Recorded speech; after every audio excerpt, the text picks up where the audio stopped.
In the deepest hall of the Library of Echoes, a final door waited, carved in ancient glyphs, guarded by silence. As Didiani and her friends stepped forward, the stone trembled, the runes shimmered, and began to glow. This was the place where all stories ended, or so it seemed. But someone else had reached the end too. Out of the shadows limped the rewrite, broken, breathing slow, no longer an enemy. He held out a golden quill, flickering like candlelight, not to control, but to give.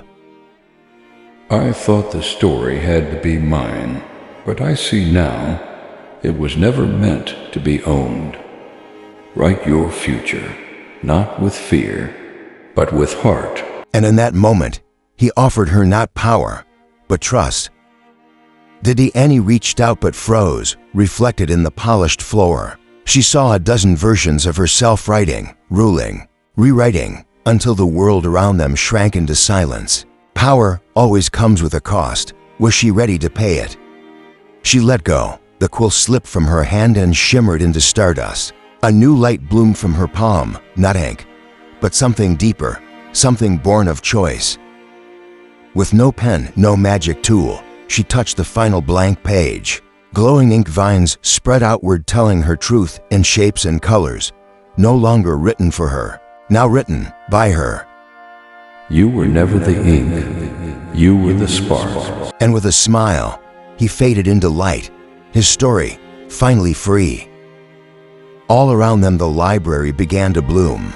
Shelves became trees, scrolls unfurled into rivers. Books rose like birds, pages fluttering like wings. The ink wasn't ending, it was beginning again. Lala sang a glowing tune. Mr. Scribble's pen danced, sketching a new path. Tiko pressed his heart, and stars sparked in his thread, each of them adding their own chapter, together. So many blank books. She looked down at her glowing hand, then back at the endless shelves, each one waiting, each one possible. One book pulsed brighter than the rest. She opened it and saw no words, only golden space, waiting for memories. The pages shifted, sketches of their faces laughing, crying, growing appeared and vanished like dreams. This wasn't just a book, it was a mirror of moments drawn by love. This isn't an ending. And across the page, glowing words formed themselves, Chapter 1, and the skies filled with hundreds of books all taking flight.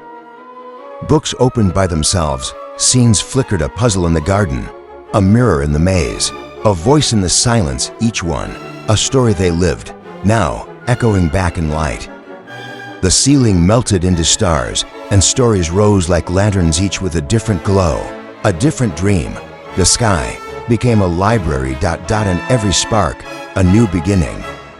Before stepping forward, Didiani turned. Where the rewrite once stood was only starlight. She smiled softly and whispered, Thank you. A new door shimmered into view, no label, no lock, only possibility. Her hand reached forward, glowing with courage. A new door shimmered into view, no label, no lock, only possibility. Her hand reached forward, glowing with courage. She turned back, faced us, and smiled. Every ending is a beginning. What will you write? And in the soft glow of the final page, a title appeared. The story grows. Let your story grow. Subscribe for the next chapter.